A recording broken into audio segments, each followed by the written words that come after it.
The scent of bleach and pine cleaner clung to my skin as I dropped my keys onto the chipped kitchen counter.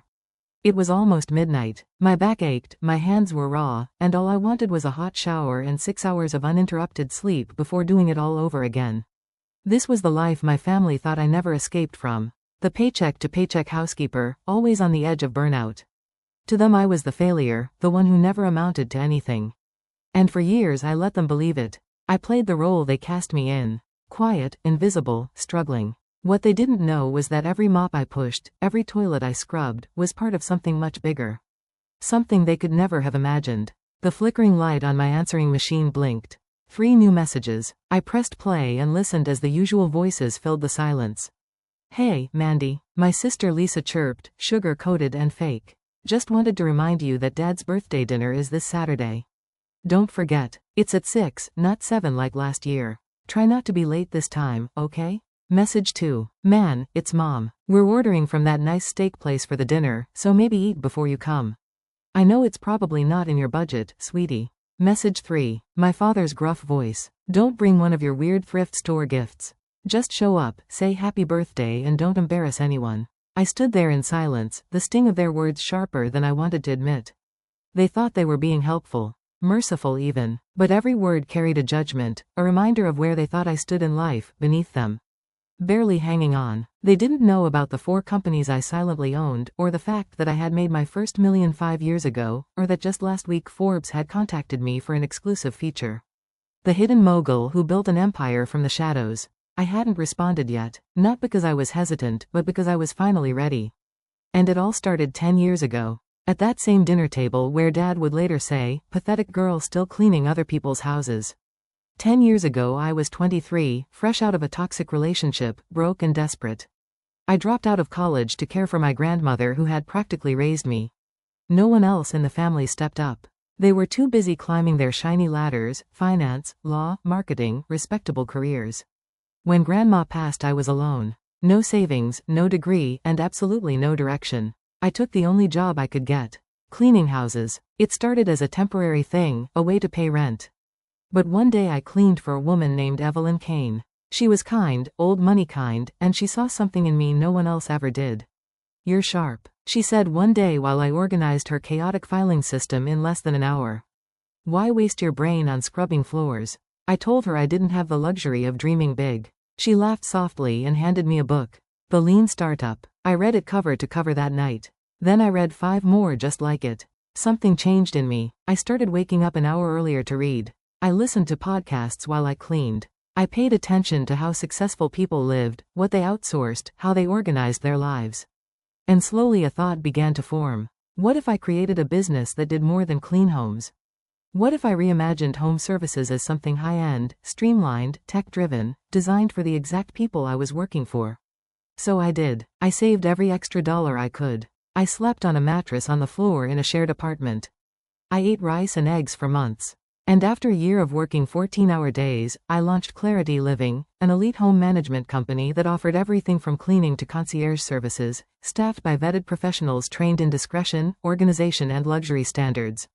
I didn't tell anyone, not my parents, not my siblings. I didn't want their doubts. I didn't need their voices in my head.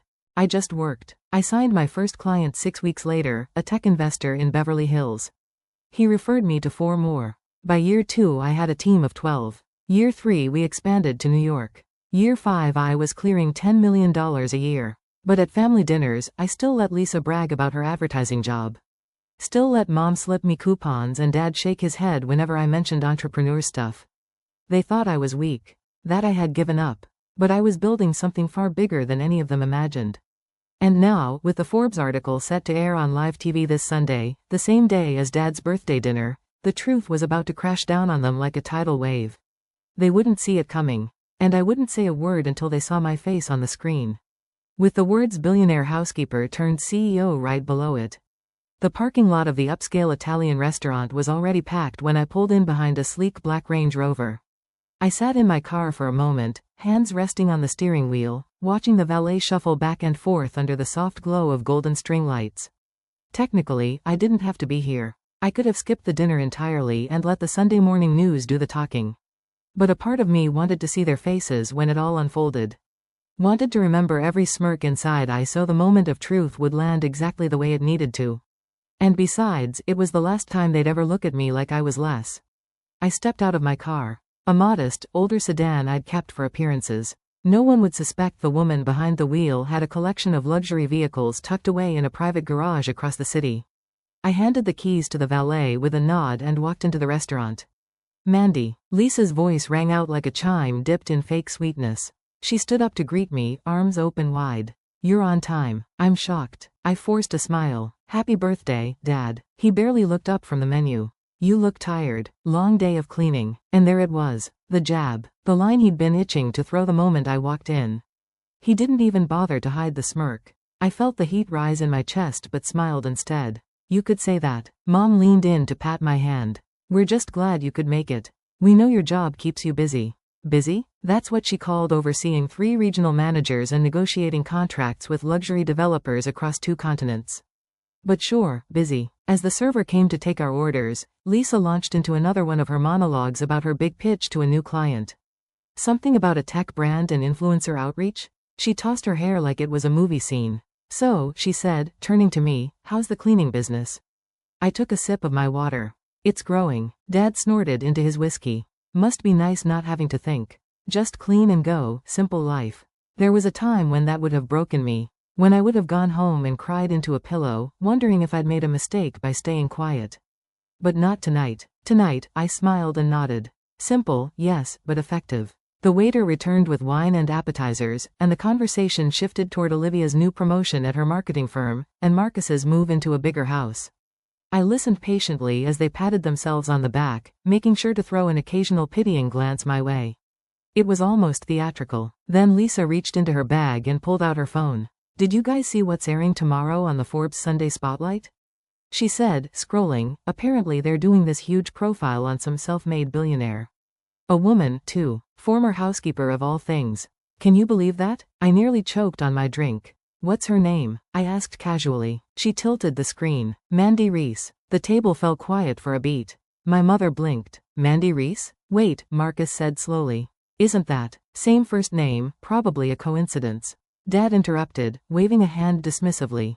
No way it's our Mandy. Lisa laughed. Yeah, right. Can you imagine? She pointed at me, her laughter rising. From mop to millions. I mean, no offenses, but you're not exactly Forbes material. No offense taken, I said with a small shrug. You never know who's out there building in silence. The irony of it was suffocating. They were sitting across from the woman they were about to watch on national television the very next morning. The woman they dismissed, diminished, and doubted. And they didn't have the faintest clue. The evening dragged on, filled with veiled insults, empty compliments and overcooked steak. But I endured it all, because tomorrow everything would change. After we sang happy birthday and posed for photos, I stood to leave. Leaving already? Dad asked, cutting his tiramisu at the edge of his fork. Early day tomorrow, I replied, work never stops. Still cleaning toilets? He smirked. I smiled. Something like that. As I walked to the door, Lisa called after me. Hey, bring gloves next time. You could clean my apartment while you're here. I stopped, turned slightly, and gave her the kind of smile that meant everything and nothing at once. See you tomorrow, I said. They thought I meant brunch. But I meant when their screens lit up with my face. When the world would know who I was. Before my own family ever did. And when the Rolls-Royce parked out front would finally make sense. Sunday morning arrived, crisp and clear. The sunlight spilling into my penthouse suite, high above the city. I stood at the floor-to-ceiling window, coffee in hand, watching the world move below. Normally, Sundays were quiet for me. Restful. But not today. Today was showtime. I turned up the volume on my TV. It was exactly 8:58 a.m. The countdown for the Forbes Sunday Spotlight ticked down in the corner of the screen. I'd seen the final cut of the segment. Twice, actually. But this time I wanted to watch it live. Not for me, but for them. Because I knew exactly what my family was doing right now. Dragging themselves out of bed, brewing coffee, nursing mild hangovers from the birthday wine, and flipping on the news just in time to see something that would shake them to their core. The intro music swelled. Today we bring you the story of a woman who redefined success, built a billion-dollar company from scratch, and kept it all a secret. Even from her own family. Meet Mandy Reese, founder and CEO of Clarity Living. There it was. My name. My full name. Spoken with weight and reverence. I took a breath. On screen the camera panned across our Manhattan headquarters. Sleek design, glass walls, a logo gleaming like gold. Then a shot of me, walking confidently through the lobby, dressed in a sharp white suit, heels clicking on marble floors. My voice played over the footage. People thought I was just a housekeeper. They didn't know I was building an empire. The segment continued, showcasing testimonials from clients, interviews with my executive team, even footage of the early days. Me scrubbing countertops, organizing storage closets, hand-printing flyers, then came the money shot. A list of cities where Clarity Living now operated. New York, Los Angeles, Miami, Chicago, London, Dubai. 6 continents, over 300 employees, valued at $3.2 billion. I could imagine them now. Dad dropping his coffee mug, Lisa's jaw going slack, Mom gasping loud enough to wake the neighbors. I'd given no warning, no hint, not even a breadcrumb. Then the final scene played. Me stepping out of a black Rolls-Royce, sunglasses on, as a reporter asked, "Why keep it a secret for so long?"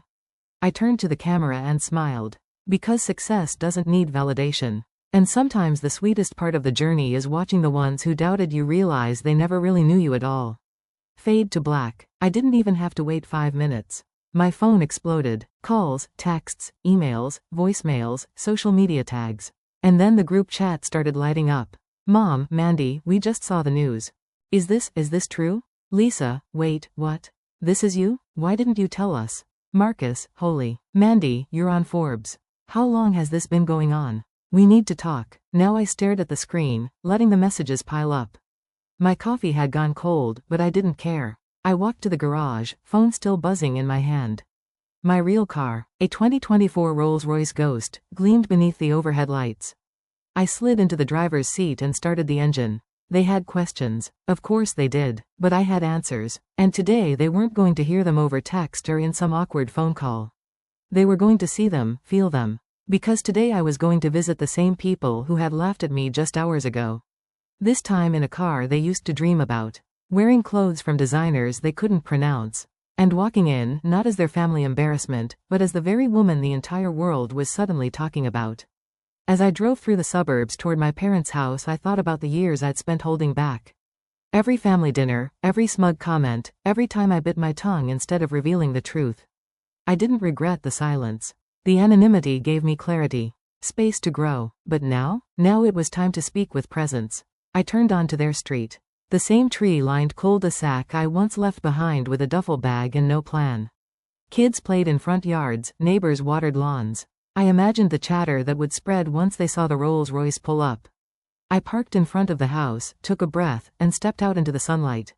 Mom opened the front door before I reached the steps. She looked pale, shocked, mascara slightly smudged. "Mandy," she whispered, "is it all true?" I smiled gently and held up my phone, where the Forbes article headline still glowed. "You tell me." The air inside the house felt heavier than usual, like the walls themselves were holding their breath. Mom backed away as I stepped into the foyer, her eyes scanning me like she was trying to make sense of what she was seeing. I could tell she hadn't slept. Her blouse was wrinkled, her hair hastily pinned back, and her voice trembled as she asked, "Why didn't you tell us, Mandy?" Before I could answer, Dad appeared in the hallway. His eyes locked on mine, and for the first time in my life, he looked unsure of what to say. "Mandy," he started, "what the hell is going on?" I walked past them both and made my way into the living room, my heels clicking against the hardwood floor. I sat down on the same couch where I'd once curled up as a teenager, grounded for refusing to change my major. The same couch where Dad told me I'd wasted my life when I turned down a receptionist job at his friend's insurance firm. Now, I was worth more than his entire network of colleagues combined. Mom and Dad followed me in. Dad stayed standing, arms crossed, posture stiff. Mom sank into the armchair like her legs couldn't hold her anymore. Lisa and Marcus arrived 15 minutes later, clearly after reading all the messages in the family group chat. Lisa looked flustered, her designer purse swinging from her arm like a prop she wasn't sure how to use anymore. "Mandy," she said, breathless. "This whole time, you've been, living a double life."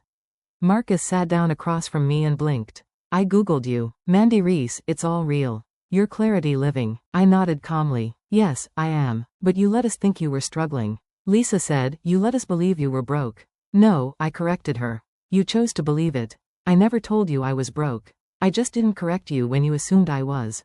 You drove that beat-up car." Dad snapped. "You wore thrift store clothes. You asked us to go easy on your birthday gifts. What were we supposed to think? That maybe I didn't care about appearances. I offered that I didn't need validation through labels and luxury to know my worth. Lisa scoffed. That's rich coming from someone who just rolled up in a Rolls-Royce. I leaned forward. The car wasn't for me. It was for you. So you'd finally see me because let's be honest. If I had shown up in my work clothes from the company I own or said I was investing in real estate across 3 countries, you wouldn't have believed me. Dad opened his mouth, but for once nothing came out. You know what really hurt? I said quietly. I still on him. It wasn't the assumptions. It was how easy it was for all of you to believe I had failed. How none of you ever asked what I was passionate about. What I was building. It was easier to mock the housekeeper than imagine I had dreams worth following. Silence. Then Marcus said, but why keep it a secret?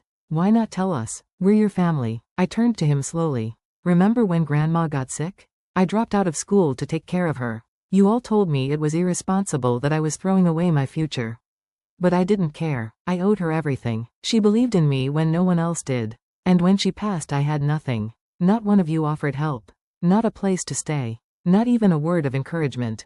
Mom flinched but didn't deny it. So I started working, cleaning houses. One of my clients saw something in me. She gave me a book and a chance. That chance became an idea. The idea became a company. The company became a global brand. I paused and let the silence stretch. I didn't tell you because I didn't want to fight for your approval.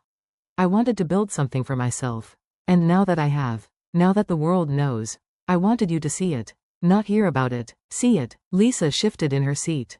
I thought you were just trying to find yourself. I found myself a long time ago, I said. You just never looked close enough to notice.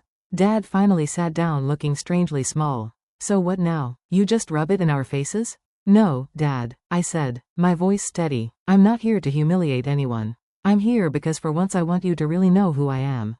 And because tonight there's a dinner at the Paramount. Lisa's brows knit. The Paramount? That exclusive place with the 6-month waitlist? I own it now, I said simply. And I've reserved it for us. Private chef, full staff, top floor. We're going to sit around a table again. But this time the conversation will be different. Mom looked like she might cry. We don't deserve this. I smiled softly. Maybe not. But I didn't do all this to punish you. I did it to prove something. That success doesn't always shout. Sometimes it whispers, builds, waits, and then, it reveals itself. On its own terms. The elevator ride to the top floor of the Paramount was silent. My family stood around me, visibly uncomfortable in the mirrored lift. Their reflections looking back at them like versions of themselves they didn't quite recognize. Even Lisa, who usually glowed in any social setting, clutched her purse like a security blanket, her eyes darting around the luxurious interior. She hadn't spoken since we arrived. When the elevator doors slid open, a private host greeted us with a polite smile. Welcome, Ms. Reese. The dining room is ready. We stepped into the space I had redesigned just 2 months ago. Glass walls overlooking the city skyline. A long black marble table glowing under soft pendant lights. A private string quartet playing faintly in the corner. The room was soaked in elegance, but it wasn't about wealth tonight. It was about clarity. They needed to see without a shadow of a doubt who I had become. The server gestured for everyone to take a seat. As we settled in, my mother leaned toward me. Mandy, this place is breathtaking. I nodded with a calm smile. It's my favorite view in the city. Reminds me of how far I've come. Dad cleared his throat, eyes roaming the room. This is a lot. It's not about showing off, I replied. It's about showing you what you never saw. The servers moved silently, placing down custom menus printed with each guest's name in gold foil. Beside each one I had placed a sealed envelope. I waited until the wine had been poured, until the first course, lobster risotto, was served. Then I spoke. Before we eat, I'd like everyone to open the envelope in front of them. They looked at me confused. Then, one by one, they peeled open the paper. Lisa gasped first. Inside her envelope was a simple chart. 2 columns. Lisa's salary and Mandy's daily passive income. The second column dwarfed the first. At the bottom was a polite footnote. This is only from 2 of my 8 revenue streams. Her hands trembled as she folded the paper and put it down. Marcus's envelope held an email from 4 years ago, when I'd quietly reached out to his firm under an alias, offering an investment opportunity into Clarity Living. His reply, filled with corporate jargon, politely rejected the offer, stating, home services are not scalable. Below it was a note that $100,000 opportunity would be worth $17.4 million today. He looked up at me, pale. Mandy, I didn't know it was you. I know, I said. That's why I never took it personally. Mom's envelope contained a list of every time I'd asked her and Dad to believe in me.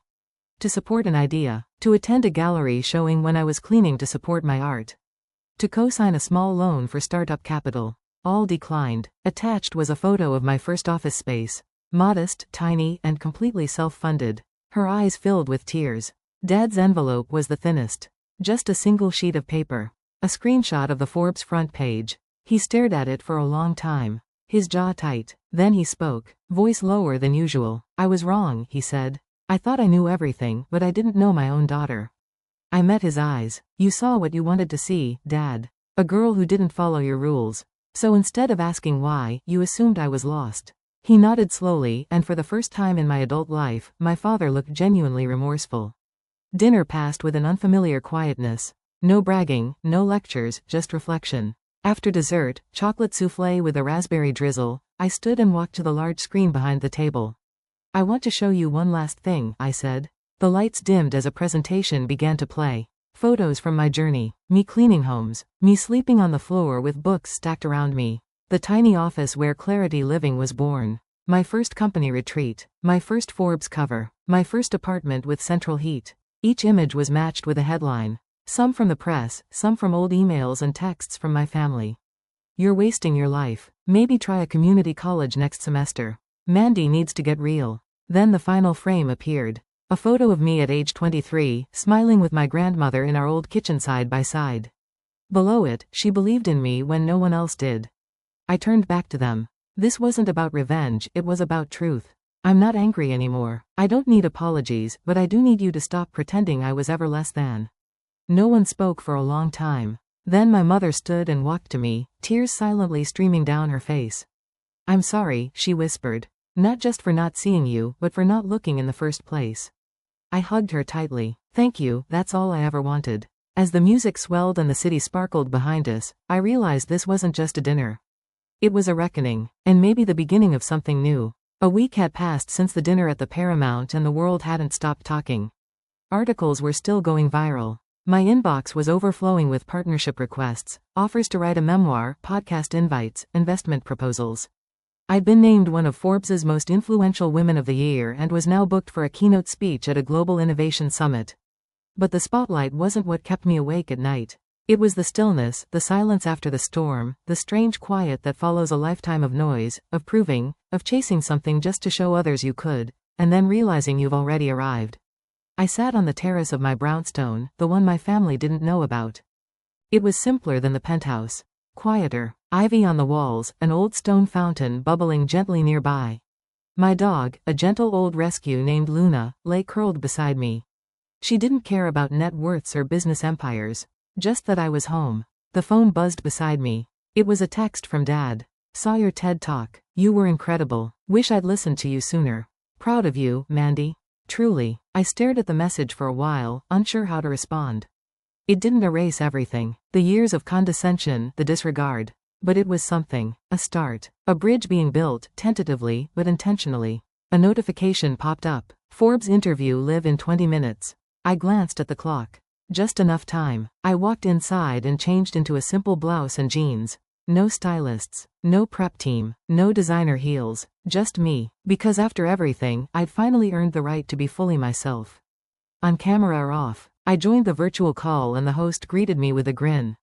Mandy Reese, thank you for being here. Happy to, I replied. We've had a huge response to your story. He continued. Millions have watched your journey unfold. But one question keeps coming up. What made you keep going when everyone, especially your own family, seemed to doubt you?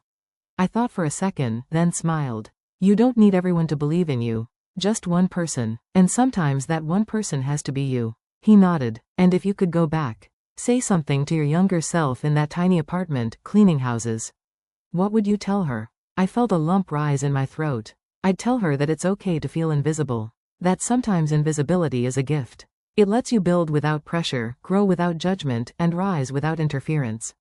And when you're ready, when the time is right, you won't need to announce your success. You'll just arrive, and the world will have no choice but to see you. The interview ended, and I sat in the quiet again, letting it all sink in.